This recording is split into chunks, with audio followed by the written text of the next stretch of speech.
What's going on, everybody? Welcome to the Alex Cuesta Show.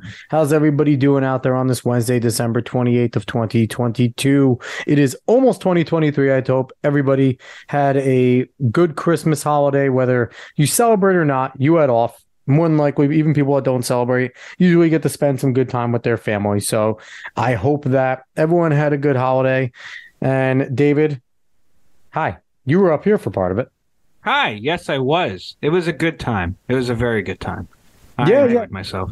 Yeah, well, I think everyone, we all had a good time here and it was fun. It's always good to, get together with the family and just hang out. Enjoy the kids. Like we had my little two kids running around, spoiled as all hell, Dave. I still have so many freaking boxes in my office right now. I can't possibly break them down in like the amount of time. It is awful. But before we get into anything fun, like, share, follow, subscribe, rate 5 stars on Spotify and iTunes.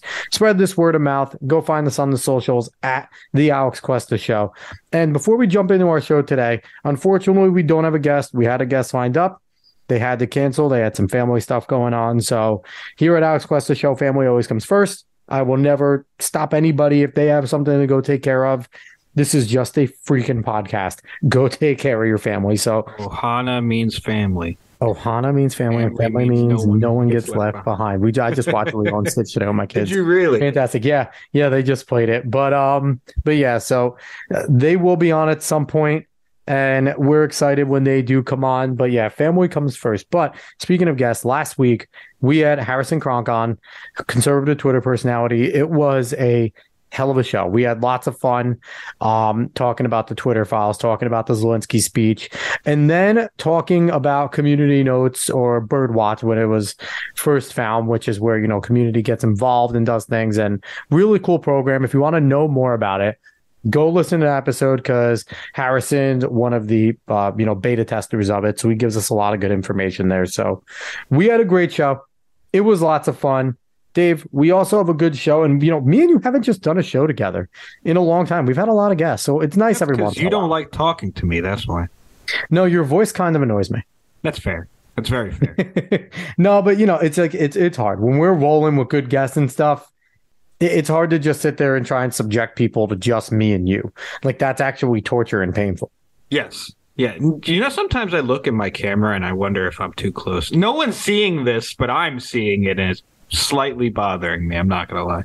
I mean, in comparison, but then like if someone was looking at me on camera, like you could see like my moves and everything. Like I have become a slob, maybe because I slouch. Maybe if I sit up a little bit more, nope, moves are still present. So yeah, no, not great. Not great. Good visual for everyone out there. I'm happy that you guys can all enjoy this and embrace this with us. But yeah, no, I think you're a little too close, Dave. You kind of look like the head from Wizard of Oz. Yeah, I know. It's weird, isn't it? Yeah, you can, I don't know if I'm zoom it out too much, though. It is what it is. You could just, live your life, Dave. No one's looking at you. We're not doing video yet. Maybe one day. Maybe one day we'll bring the video back, and then you'll have to readjust so you don't look like... I'll have to care a little more. Yes. You'll have to actually not hang things crooked, which would be ideal. But anyway... Not staying crooked. Let's jump into the show. We have a good one going. We're going to talk some Brooklyn Nets. We're going to talk some Jets. We're going to talk some DC Marvel stuff. Let's start off, Dave, with our Brooklyn Nets. 9 straight wins coming into this episode. They're playing tonight against the Hawks. They have a lead. They won 13 of their last 14. They've skyrocketed up to third place. They've just recently beat the Cavs, beat the Bucks. They're playing really good basketball. And this is coming, Dave, after I think everyone, including us, were a little bit annoyed. We all thought this team was left for dead this offseason.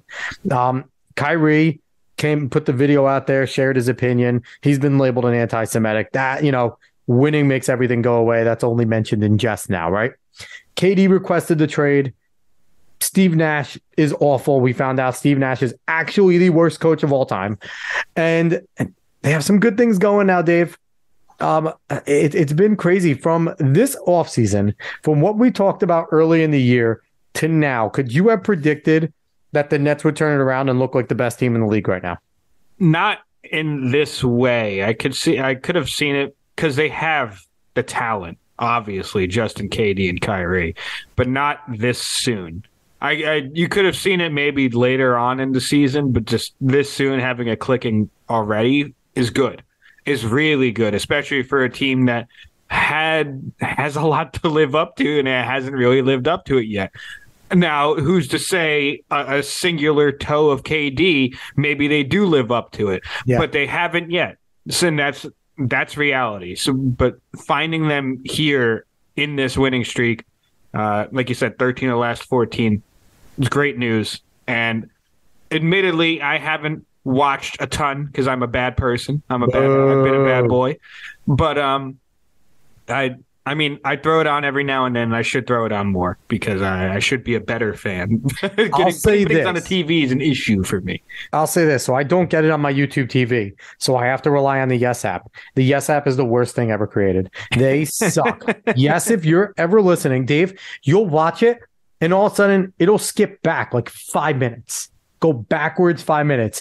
Or it'll just randomly freeze. So then you have to reset it. But no. You can't just reset it and go back. They have to play a commercial. So now you're also missing what you watched. The Yes app is terrible. And you know when it happens too, what's the worst? It'll be like the last 3 minutes of the freaking game in a close game. And all of a sudden, it'll stop working. And it's like, that's awful. Kyrie has the ball on on a string and he's crossing someone up. And then all of a sudden, gone. And it's like, or I'll watch like the post game because I want to see the interviews and it'll be mid interview. And all of a sudden it'll go back to like the beginning of the post game. I'm like, I'm done. Don't care about the interviews anymore. Exactly. I don't care. So yeah, the Yes app is terrible, but everything you said is true. The clicking right now, a lot of credit goes to Jacques Vaughn. Admittedly, I did not want Jacques Vaughn. I did not think Jacques Vaughn was a good coach. I wasn't a fan of his defensive scheme. The Nets are the only team to ever have a defensive coordinator in freaking basketball. But I did not think he was good. I didn't like his defensive sets. I didn't think it was going to translate. Kevin Durant and Kyrie Irving and Ben Simmons have all bought in to this man. They like his message. He holds them accountable. You see it. You see it on the floor. He holds them accountable, something Steve Nash was afraid to do. I remember the other day, they've been doing much better in rebounding lately. They were even with the Bucks. I think they were damn close to even or beat out the Cavs. And right now in this Hawks game, they have 44 rebounds to the Hawks 39. Now, this is a Hawks with John Collins, with Okongwu. I can't say his name, Okongwu. They have some good people on this team, on the Hawks. They're not the most prolific rebounders, but everyone out-rebounded the Nets. I was watching the post game, and they flat out said what Jacques Vaughn did is he took everybody's box out percentage, their box out success percentage, brought it in on practice one day and showed everyone where they were. Yeah, exactly. What the fuck? What is bad wrong they with were. you? Yeah. And they asked Kyrie, where were you? And he was like, it was bad. It was low. And that's the kind of thing that good coaches do, though. And I give Jacques Vaughn credit. Yep. A good coach comes in and says, we can talk all of our shit about team rebounding. We can talk about this, but here's the proof. We're bad. Anyone down here needs to get up there. And apparently TJ Warren was skyrocketing ahead of everybody with his box out percentage. But those type of things matter, and everyone's buying in. And it's lots of fun, Dave. It is fun to watch. They're never out of a game, and you need to start watching. Yes, I know. Like I said, I've been bad. I've been terrible. But that's the thing, is that Vaughn is, because a lot of rebounding, a lot of defense is effort. It's what a lot of it is, just genuine effort and the will to do it. Yep. And that is what Vaughn is basically showing them. Like, you haven't given the effort that you think you've given for what you're supposed to do on the floor. You may have done it on the offensive side in some way, but you're not getting into the nitty gritty that wins the games. Like, that really helps you and makes it a lot easier to win these games. Yeah. And that's, like you said, what a good coach is supposed to do.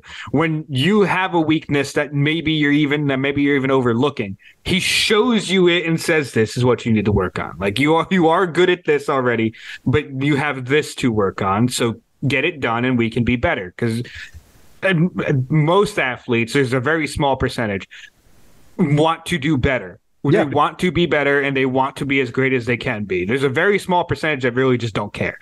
So I hate when it gets thrown around a lot of times, like, oh, this guy doesn't care, he has this. And it's like, you gotta need a lot of evidence for that. The competitive drive of an athlete is real. Exactly, because you're putting in your life into this. So usually the competitive drive is there. You want a reward from this. You want recognition from this. So you want to be better. And just showing where these guys can be better is helpful in and of itself. And that's something that obviously Nash just didn't do for whatever reason. I have no idea. But Vaughn is clicking into it. He's doing well right now, and I hope he can sustain this in some way. I don't think it'll be a crazy win streak, but as long as you could be consistently winning more than you're losing, that helps.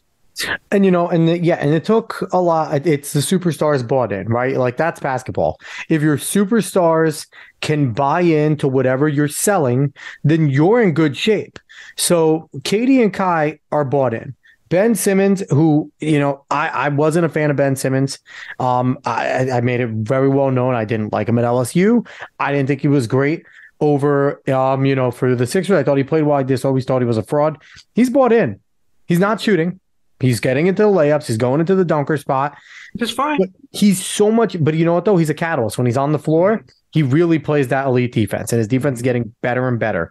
They were between him, TJ Warren, Nick Claxton. They were able to wear down Giannis Antetokounmpo a few games ago and really make it hard for Giannis to do things easily, which one of the issues with playing the Bucks when before was KD was on Giannis and no one could guard him. He would just walk up the floor and dunk on the Nets, and it was easy.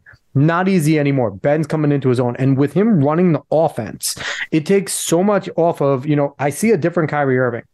KD's KD. KD's going to do his thing, but I see a different Kyrie Irving. I see a Kyrie Irving where he's not running the offense. He's not worried about that anymore. So the effort on defense is much higher because he's not worried about being tired, about having to think about that. And now he picks his spots. When he needs to take over, he takes over. Like, he had a really down game going into the fourth quarter 2 games ago, finished with like 25, had 14 in the fourth. He just closes games out now. He has a good one, and it's a different team. It's fun. Maybe it's sustainable. We'll find out. But right now, they're the best team in basketball, and it's really cool to see. Yeah, it's all you can ask for right now as a Nets fan. It's all you can ask for. After this offseason? Yes. Yeah. Yes, it looked like it was all coming down. We were the laughing stock of sports. Quite literally, the Nets were the laughing stock of sports this offseason. And for it to turn around like this, man, it feels good. Speaking of turnarounds, Dave, we need one in Jets world. We're getting a taste right now. We're all very hopeful. But it's been bad. We've been on a 5-game slide.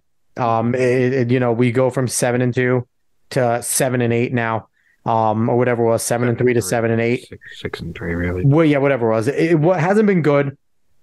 Zach Wilson is officially done. There's nothing else you could do.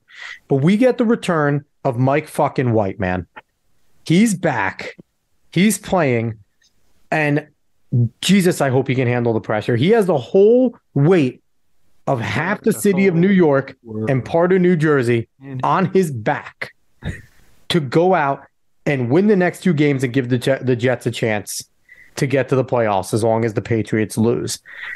Is it fair to ask a 5th-round journeyman who was the 3rd string and inactive for 7 games this year, 8 games this year, is it fair to put all this pressure on Mike White? I'm sorry.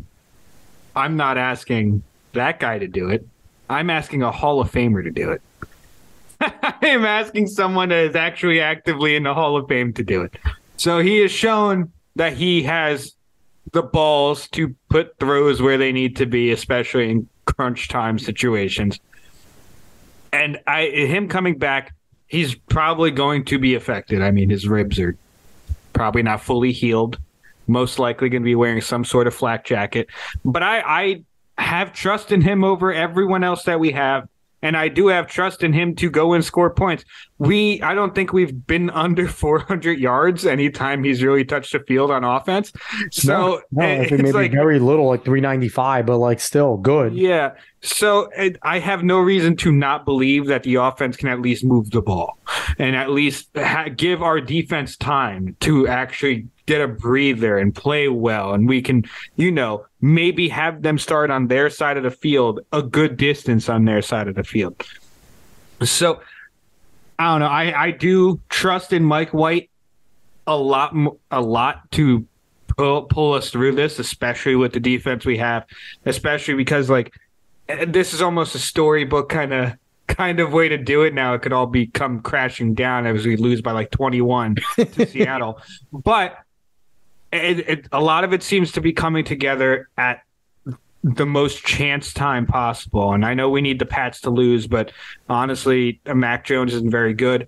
And he likes to do some questionable things on the field. Yeah. But like the Patriots are all defense. They really are actually kind of similar to us, except Mac is just a bit better than Zach Wilson. Like he can complete a pass, but that's it.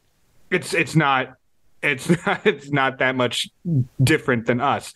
So I can see them losing even with Teddy B starting in Miami, because it's not like he's terrible. No, Teddy's certainly good enough to win football games. Exactly. Especially throwing to Jalen Waddle and Tyreek Hill. Exactly. With Mostert running behind them, that's still the fastest team in the NFL offensively. Exactly. And honestly, Seattle isn't a great team. Sure, Gino's been throwing it around, but they're not a great team. No, they have a lot of holes. So we can definitely beat them, and we can beat Miami as well. So I feel good with Mike White here. I feel very good, actually. And we'll see. If he can win these 2 games and we get to the playoffs, he could be playing himself into what is basically a starter role for next season, which would be yet again incredible to witness. But like I said, we haven't really had under 400 yards of total offense when he's playing for us. The one Bills game last year is all it was. That's his only like bad game. Yeah. So he has a lot behind him here. He has a good team. He knows it, and I think he'll be able to prove something. We'll at least beat Seattle, I feel. And it looks like he's gotten significantly better.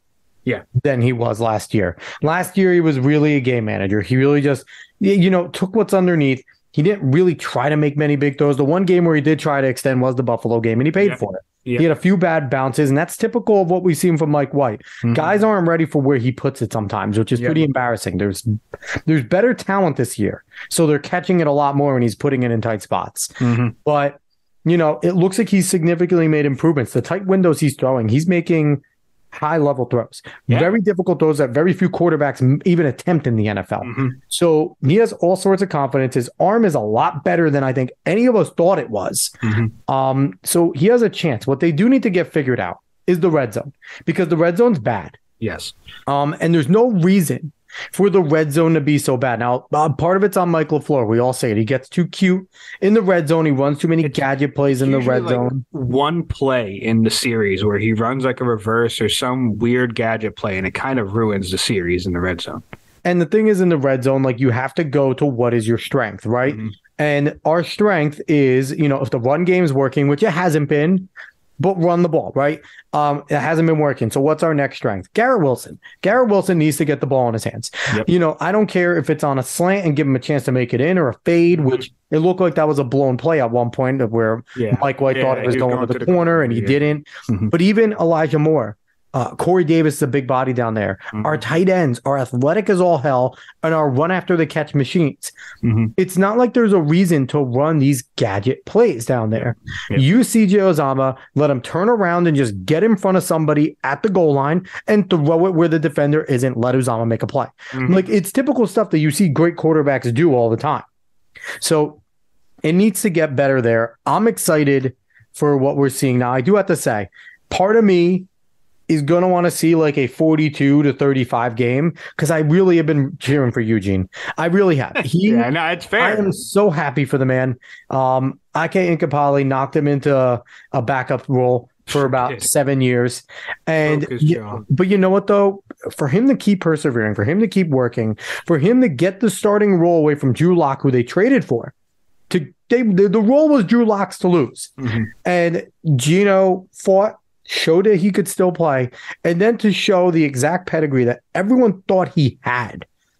I just feel great for him. The kid, it didn't work out for the Jets. He still worked hard. It looks like Sam Darnold might be baiting some people in, but maybe that can stay, because Sam has looked much better as of late. Mm-hmm. I'm hoping, the former Jets guys succeed. I'll root for them. I want Gino to lose.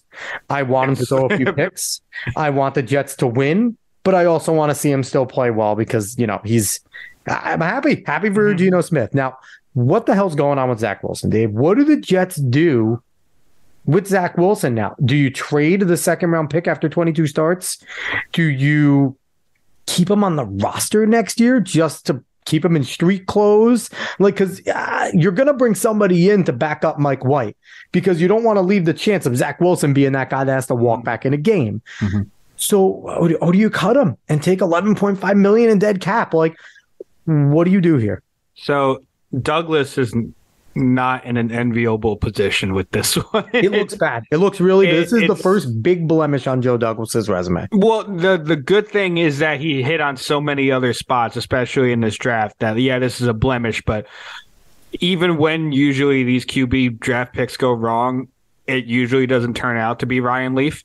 And really it's usually just bad. And I'll say there is some credit, too, for people forget. There was a time where James Morgan was also in the mix and battling with Mike White for a roster spot, just as the third QB. Mm-hmm. And Joe Douglas picked right there. So he does get some credit there where he got rid of James Morgan. I have no idea where the hell James Morgan is now, but he was a draft pick of a former regime. Mike White was brought in, and Mike White won that battle, but, Joe Douglas could have went with the guy who was drafted. I think they drafted James Morgan in the 4th round. So we had a higher pedigree. Then I'll look it up, but it's credit to him there for making a right decision there. Sorry, Dave, go ahead with what we do with Wilson now. No, it's fine, and it's a very difficult thing to figure out what to do because I don't think any team, especially where we are with Wilson, we have no leverage at all. So what are you going to get back for him if you're going to trade him? Like, what is on tape that they see that they would like enough to trade anything for him? Because I just don't know what you would get. And I don't think they just want to trade him for peanuts. I really don't think they want to do that. And it's also difficult to say whether or not they just want to cut him. So it's like I said, it's not an enviable position. He got a good deal for a Blake Cashman, and Blake Cashman was hot garbage and he was injured. Yeah, that's true. But still, no, like Douglas can work magic on these trades a lot. That is for certain. But I just don't know how it'll go for him with this if he does decide to trade Zach Wilson. Now, Saleh is saying all the nice things in conferences. I don't know how much of it is that he actually means, yet again, he benched him for Chris Streveler, who no one knows other than Jets fans. I think Saleh genuinely likes the kid. So he does not want to go and throw him under the bus. Exactly. No, that's the thing. He likes him. He just knows right now, at least right now, he definitely cannot play for this team. And Zach Wilson knows it. Zach Wilson flat out said, I didn't play well enough. I was not helping my team. Yeah. Like, he was very mature in this last. I know he couldn't have been anything else. Yeah. Like, there was nothing else to be, but credit to Zach Wilson in the press conference right after the game when it was stinging the most. He was mature. He handled it like a pro. And he flat out said, I was the problem. I was not doing the job. Guys were getting open. I was missing them. Credit to Zach there. Yeah. Yeah, and it's just been an issue all year. They all know it. Whatever the hell it is that's bugging him, because I don't care what anyone says, he was not this bad at BYU. That's just ridiculous to say he was. There were signs. There wasn't signs for Jamarcus Russell. I'm sorry to tell you this, but there just wasn't. There wasn't really there. So there were signs for Zach. A lot of them, and I pointed them out. It wasn't this crazy amount. Did you think he was going to be Ryan Leaf, Jamarcus Russell? Be honest with me. I thought that he was going to be able to work through some of it. Now, the Jets did have the plan bringing in Greg Knapp, and Greg Knapp ultimately passed away in a tragic accident. Greg Knapp was a QB whisperer, so their plan was to work with this kid who they knew was raw with great arm talent. And, but we did, Dave, there were signs, and people ignored them. Because of the arm talent. There were signs, but yet again, were there signs that he would be one of the biggest busts in history? Potentially. Genuine. High ceiling, low floor. He was a high ceiling, low floor guy. Yeah, but you can't, don't. That I feel like that's a little bit of a bullshitting thing. Like, there were signs he wouldn't work out. There were signs he wouldn't work out, but I disagree with the argument there were signs he would not one of the worst draft picks in the history of the NFL. No, thank you. No, I'm not going to say that. That's all I'm saying. But there were signs that he was possibly unfixable. Yes, I can't say that those weren't there, but that's all I'm saying. No, signs of a bust, full bust, signs of a bust, potentially? Yes. Signs of an all-time bad? No. Yeah, that's I'll give you what that. I'm saying. There were no signs of an all-time bad, but there were signs of bailing on pockets. There were signs of the back foot throws, never planting his right foot and shifting his weight. Like those were all there, and and not playing anybody, which was my biggest knock against him. And I argued with everybody. The kid didn't play anybody, and he really had one good season. His other 2 seasons were very pedestrian. So it's like, again, nothing against Zach. Nothing against any quarterbacks that haven't worked out for the Jets. I believe they all worked hard. They wanted to succeed, but also the kid came from Provo, Utah, to come and play in New York, New Jersey metropolitan area. Completely different thing. His mom doesn't help him. She doesn't help him. Him banging his mom friends helped his moxie, didn't help him play football. So it's like, I don't know. And that's the issue, is that, I mean, obviously it happened. Greg Knapp was absolutely tragic, but then we also brought in his personal QB coach to try to help in some way. Which I've heard quarterbacks say is a terrible sign. Yes. Yeah, exactly. You don't do that. And we gave him as much talent as we could in an offseason to help him out. Look at what we gave him in the wide receiving core when we had Breece Hall. I mean, he really covered up for a lot of things, especially with AVT still there in the offensive line. Yep. So we gave him as much as we could. This isn't like past QBs where you could say we didn't give them a ton to really help them. Like, we didn't give them their Stephon Diggs. We didn't give them their certain wide receivers. You don't know what they were because they didn't have any talent around them, type of deal. Exactly. We gave them everything we could. So it feels like we have every right to either cut him or trade him. But what are you going to get for him? Is there anything you could get? Give me a 7th rounder. Go away.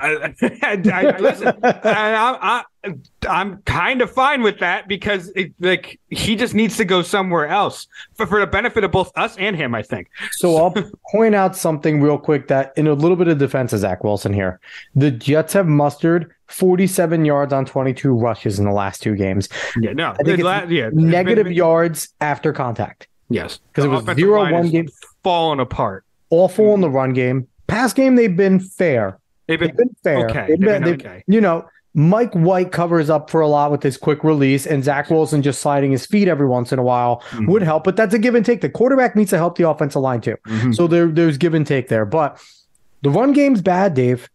Laken Tomlinson and Dwayne Brown look awful, and Connor McGovern looks bad by extension. I don't think Connor McGovern's playing as bad as he looks, but when you have a weak guard to your left side, and here's another thing, Dave.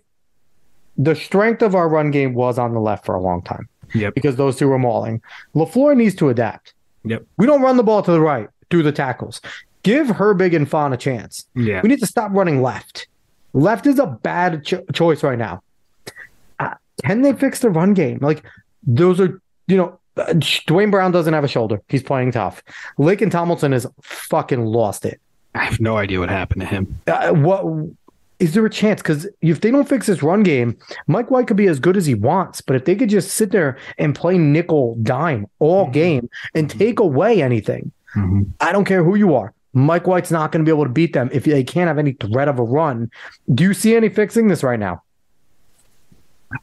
So I think there is a way to fix it. Like you said, we kind of do need to switch it up slightly and go to the right side between attack. At least give him something else to look at. Yeah. But honestly, it almost seems like we get a little more yardage when we run it out of the shotgun than when we do under center. Under center, with a head full of steam, it just doesn't seem like the blocks ever come together enough. No. That they're always trapped in the backfield. For some reason, out of shotgun, it works a little bit better. I don't understand why, just the scheming wise, maybe the linemen like it more. I have no idea. But we just seem to garner at least a little more yardage out of shotgun. Like I said, I have no idea why, but I do think Mike White being back and being able to gain yardage through the air, them not allowing to be able to stack the box as much, is definitely going to help the run game. Because even when we saw when the run game was stunted with Mike White playing, him being able to complete all those passes opened it up. Because then Zonovan Knight had more holes. You saw it throughout the game. He got more yardage. It's that simple. It might have not have started off well. We might have not have been able to get anything in the beginning of the game. But by the end of the game, we were able to get a lot more, which For some reason, we have to pass to open up the run, but it's happened before with other teams. So I'm fine with it as long as it ends up working out. Which I think is incredible that with Mike White, we have to go the Peyton Manning route, where the pass opens up the run. Did you ever think that I'd be talking about Mike White and Peyton Manning in the same sentence? Because that was quite literally. They are both Hall of Famers, but no, Peyton's not in yet. Mike White beat Peyton Manning into the Hall of Fame. But back in the heyday of the Colts, Joseph Addai was a very good running back, but he was not getting it without Peyton Manning throwing the ball first. Mm-hmm. He opened up Joseph Addai. He opened up Edgerrin James when Edgerrin James was still there on the Colts. And it's bizarre that we have a quarterback that is opening up the run game because of his ability. And, and you're right. With Zach Wilson, they were stacking 8 in the freaking box every time and challenging him to beat him downfield, and they couldn't. He couldn't. With Mike White, you can't put 8 in the box. That's not possible because he will beat you with that. Mm-hmm. You will lose the game by a lot of points if you just throw 8 in the box. Mm-hmm. And, this week we'll see. The corners are, the one rookie corner is very good. Woolen or whatever his name is. Woolen's good. But on the other side, Michael Johnson is not very good. Mm-hmm. He's, they give up some of the most yardage to number 2 receivers. And I think Woolen's going to have a lot of difficulty against Garrett Wilson if you him either way. Yeah, well, Woolen's on the left side of the defense, and Garrett Wilson's been riling up a lot on the left side of the offense. So Garrett Wilson's going to be able to go against their number 2 corner a lot. Yeah. Mm-hmm. So Garrett Wilson's going to have a good day. Whoever goes against Johnson's probably going to have a good day. They also have a terrible linebacking core. So there's a lot of things to attack, and a lot of things that Mike White does well should really expose the Seahawks. Getting the ball out quickly to the running backs when no one's available. They're going to feast on this bad linebacking core that misses tackles. So we need to have a good game. The Jets need to go in and get a win. They need to enter into a showdown with the Dolphins in week 18 to go and, winner basically gets in the playoffs, it looks like. Mm-hmm. So this is going to be exciting, Dave. Got to win this week. Can't shit the bed. Defense needs to show the hell up this week. Yep. And this should be fun, Dave. I'm excited. It's only fun to be a Jets fan when Mike White's the quarterback. Hey, man, at least it's fun. Listen, I know a lot of Jets fans are disappointed where we are right now to be needing help to get into the playoffs. How after it started this season, but this is still what we've been asking for. We've been asking for meaningful December games, games leading into the playoffs. At least be knocking on the door. Like, we should be a wild card team, especially with the way we played this year. We know we can be a playoff team. And now we just have to finish it out and get slight help. Miami better beat the goddamn Patriots. And also, the Jets already beat Vegas. The over-under was 6. They beat Vegas a long time ago with 7 wins. Yeah. So it's a big deal to beat Vegas. If you're a gambling person, you know what I mean. Vegas is never wrong. So we're going to jump into the next topic. We're going to get a little nerdy on everyone, Dave. We're going to talk what the hell is going on with DC and Marvel. How could 2 franchises with, 2 of the most powerful franchises in the last 20 years, you have to say, DC and Marvel, are just irrelevant, Dave. They right now, I've never thought I'd actually say it. Basically, after Spider-Man No Way Home, Marvel's been irrelevant. DC, the Batman was good, but who remembers it? Nothing is memorable about any of these franchises anymore. And now DC, Dave, is trying to do a revamp. They brought in James Gunn. James Gunn agreed to, leave Marvel, go over there. I think all of us are convinced that he's just trying to destroy DC from the inside out, but we shall see. I don't know about that one. But James Gunn is there, and Dave, James Gunn has done a lot of shit. Henry Cavill, gone. No more Superman. Arguably, probably the best Superman since Christopher Reeves. I will go to war for that. Henry Cavill's out. The Rock, after saying he wants to be the face, he wants to be DC, flat out saying he basically used Henry Cavill to come in Black Adam. Mm-hmm. Out. He's no longer Black Adam. I don't know what they're doing with Shazam. I like that movie. It was actually a good movie.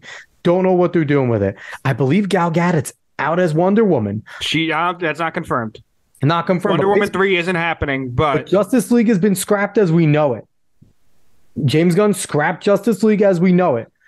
So his direction is what he wanted to do, which isn't a bad direction if they succeed, right? They want to base the new DCEU off of the early 2000s Justice League cartoon, which was fantastic, and the Young Justice cartoon, which is also really good. He's working closely with one of the lead comic book writers from DC to kind of bring this to life. This can go one way or another, Dave. It can either be great or it can be really bad, because it is hard to create animation mediums and bring them, but anything animated medium wise, and bring it to the big screen with success. What do you see coming out of DC right now? There hasn't been as much wokeness with DC as Marvel. It's been there, but it doesn't seem to be wokeness that's DC's problem. It just seems to be being good at making movies. Currently is their issue. So that's why Gunn was brought in, to try to be at least good at making movies. Because he is at least good at direction of making movies. He's not really making all of them. He's just but he was great at Guardians of the Galaxy. Yeah, he's going to be leading. Yeah. So I'm like somewhat okay with the plan. The biggest issue to me is that it is difficult, especially for fans now, and even with younger fans, because I'm going to let you know right now, a lot of them will enjoy superhero content, but they have other things to watch. So you got to be careful with this. You don't just have them captured here. It's going to be difficult to grab people if you're going to go and start off with origin stories again, because that's what he's going to do. He wants a young Superman. That's why Cavill's out. And I don't focus on Superman the reporter. Yes, and this is an issue. Because I just think if you really wanted to grab someone, if you really wanted to make the DC cinematic universe something to actually rival what the MCU did, because it's not really doing it anymore, but what the MCU did, unfortunately, I don't think, because they got lucky with Iron Man. They did. Yep. So you really should be leading off with a kick-ass Superman movie. And I feel like if you started at a point where Superman was already Superman, you don't need the origin story, at least not in the first movie.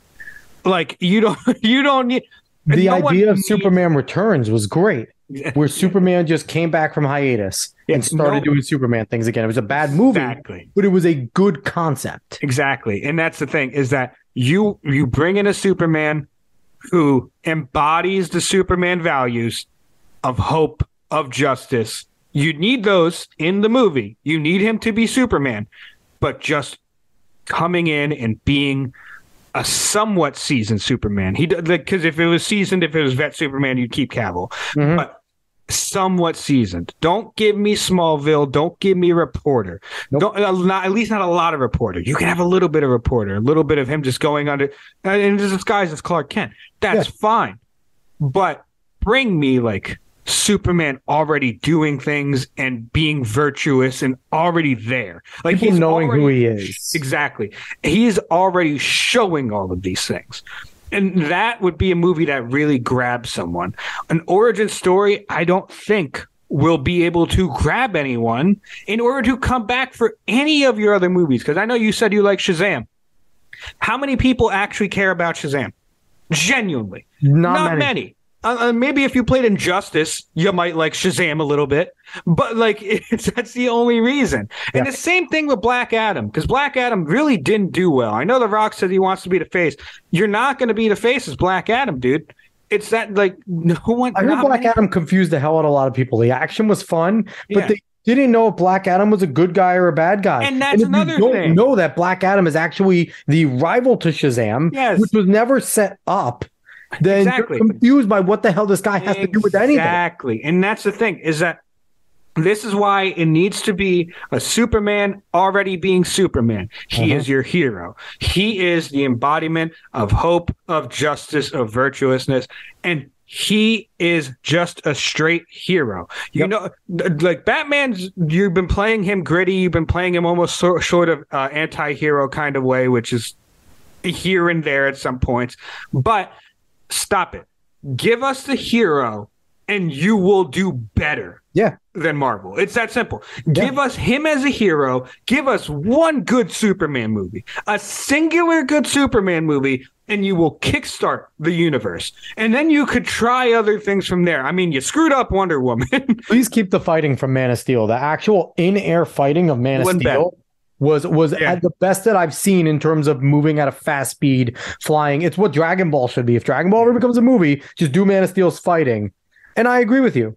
Just make him a superhero. And I don't even care if they rehash one of the old stories where they do bring in they bring in, people from Krypton, and they're the only ones that can fight against him, because it is difficult to make a true rival to Superman. That's part of his problem. Yeah. And here, the thing is that you as someone who is creative should be able to know that the audience will be able to pick up context clues, will be able to pick up certain things if you just do it right, if you show and not tell, if you do these certain things. You don't need to tell us that he is explicitly Clark Kent and he's explicitly this journalist, this reporter. Like, you don't need to do that. Just show us that. Show us that he is here for justice. Show us that he is doing all these things.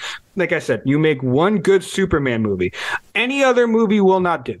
I'm going to tell you that right now. Almost any other character will not do it this time. Like years ago, when Iron Man came out, you could have done someone who's not as big, like Iron Man, and it would work out because it was just, trying these things, sticking around to the comics, and it worked out well, especially because RDJ was perfect Tony Stark. Yep. But right now, especially because I'm going to tell you, there's superhero fatigue, no doubt. Good Superman movie is your one way to get this done for DC. And maybe James Gunn has a real idea, and I kind of trust James Gunn. He's a good, he does a good job. He did a great job with Guardians of the Galaxy. Disappointing he's not in Marvel. I'm curious where that franchise is going to go now, because it was really good glue there. They had a good storytelling, and I agree with you. A good Superman will kickstart. And God, if they don't give us Jon Stewart, I'm pissed. Because again, if you're basing it off of JLA, the animated cartoon, and trying to pull our generation back into basically yours and a lot of mine back into the superhero, you give us Jon Stewart. You don't give us freaking Hal. Nobody knows who he is. We don't know him. That's not our Lantern. And please give us Virgil Hawkins. Please give us Status Shock. Cyborg, they tried to capitalize on the fact that Teen Titans was big. I get it. That's why you put him in there. Cyborg's not a member of the Justice League, okay? Nobody cares about Cyborg. Cyborg is fine in Young Justice. If you want to bring him in, that fine. I didn't care about Ray Fisher being him. I thought he kind of sucked too. I didn't think he was a great, guy for Cyborg. You want to do something, if you do want to lean into any wokeness at all, if that's a part of your goal, you have ready-made characters that are beloved. And if you really want to lean into it, Virgil Hawkins is the perfect guy. Perfect guy. His whole thing was fighting in his own city to clean it the hell up. That's all he was, just trying to make sure his area is good. Now, you can extend him, and Static Shock's freaking awesome. His powers are amazing. He'd be great on the big screen. But set it up with Superman, and then you could jump in if you want to do something like that. But yeah, I agree with you. They have to stop doing origin stories. They really do. Like Batman, I admit, I didn't see the Batman. I should, but I didn't. I heard it was pretty good. I'm actually really tired of origin stories. I know Batman's origin. He's vengeance. He's a knight. He's Batman. That's it. He hates everyone. He doesn't kill people, but he makes sure they pay for their crimes. That's Batman. Everybody knows Batman. You don't need to tell it. You don't. You don't need to tell Superman. Superman, alien, came to Earth because, Krypton was blowing up. The yellow sun makes him superpowered. Picked up by his, adopted mother and father, yada, yada, yada, yada. We don't need to know this anymore. If you don't know who Superman is, that's your freaking fault. Pick up a comic book. But I agree with you. At least do the truncated version. If you just want to do the truncated, here's a quick 15 minutes. Here he is. This happened. Now he's this man, and he's teen, and boom, now he's Superman. Now he works as Clark Kent. He's a journalist, but he's also Superman. Let's go. I'm okay with that, Dave. I'm okay if you do 20 minutes in the beginning of the movie to do a very quick version of it, if you really need to. But don't spend half the movie on an origin story. It'll be bad. Yeah. It'll be real bad. Yeah, because it just gets boring. So on the flip side, Marvel is a mess. What's Marvel doing? It just got announced that Tom Holland's Spider-Man 4 has been greenlit. It's great. He might be the only thing going for Marvel right now. He really is. And they're wasting a really good Spider-Man.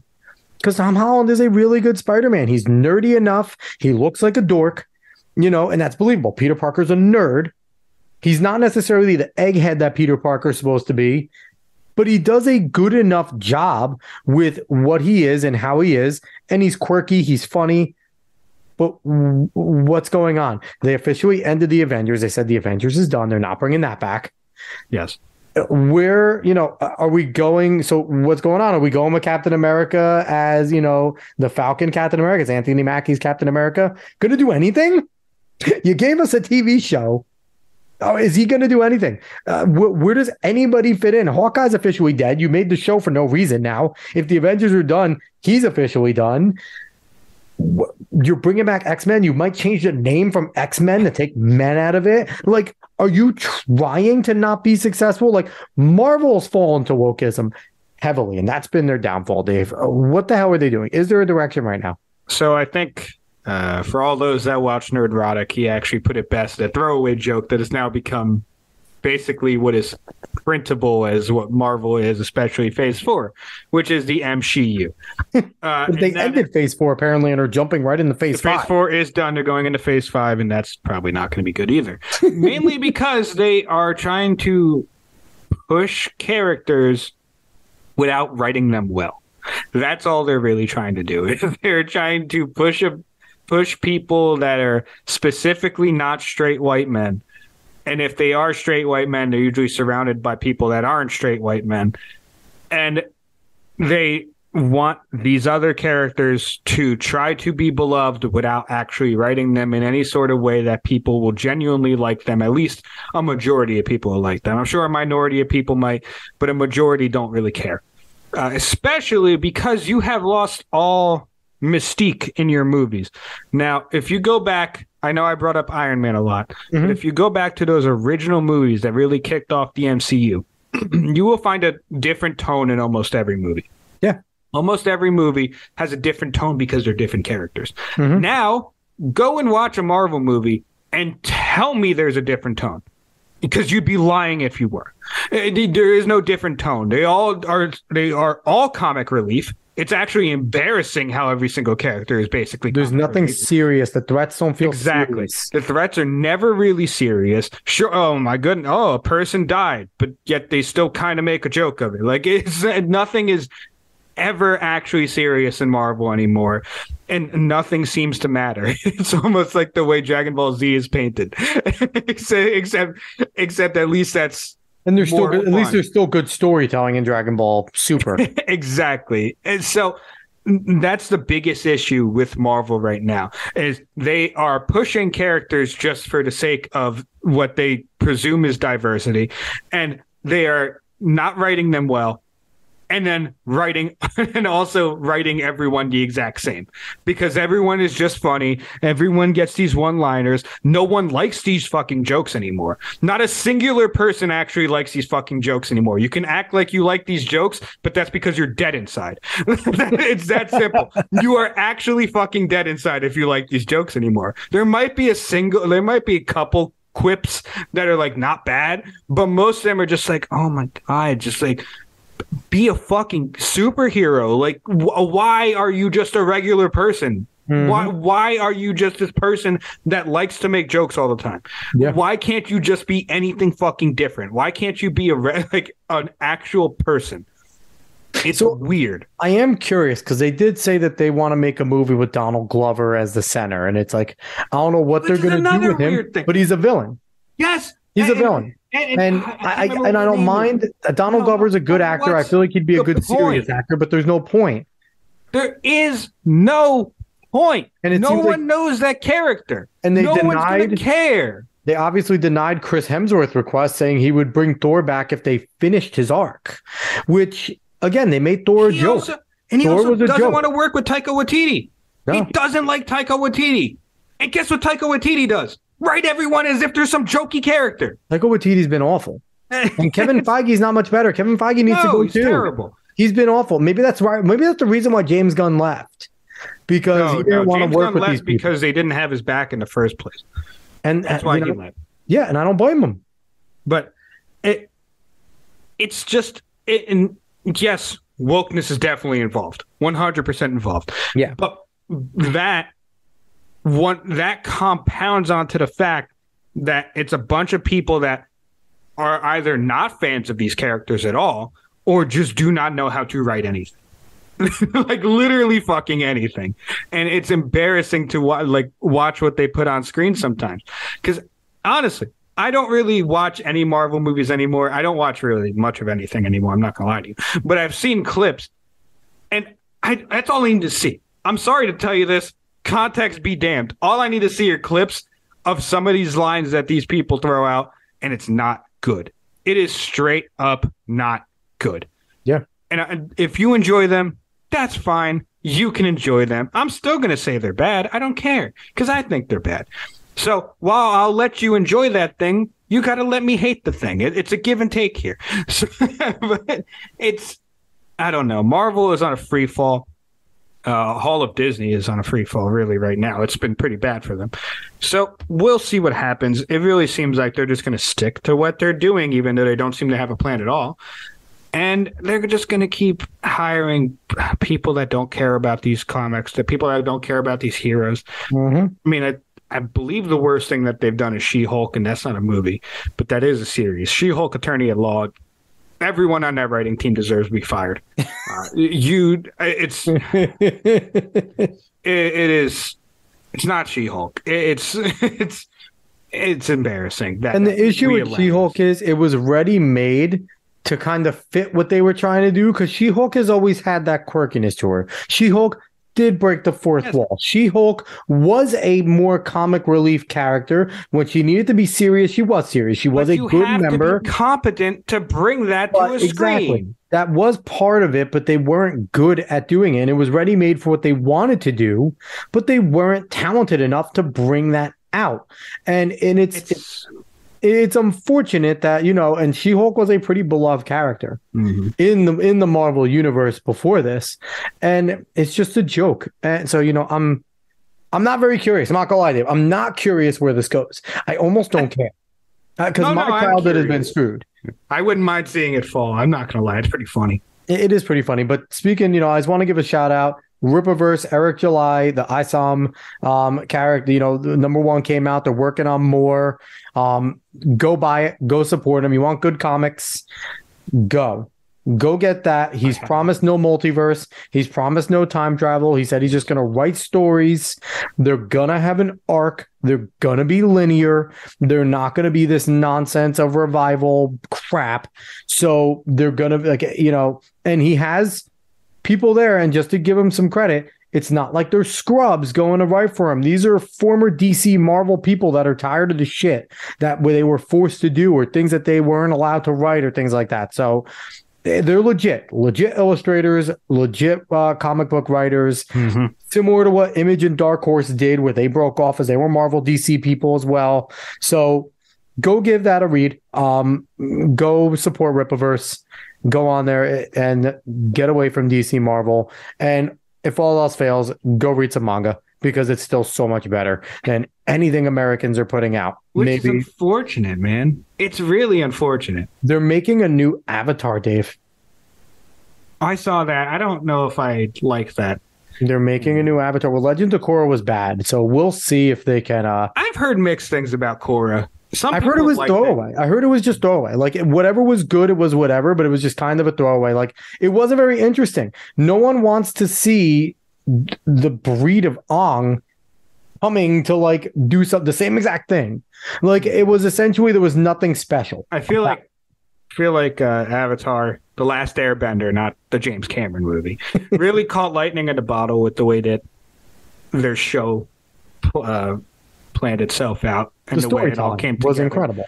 It's arguably one of the greatest cartoons of all time. It's the best American anime.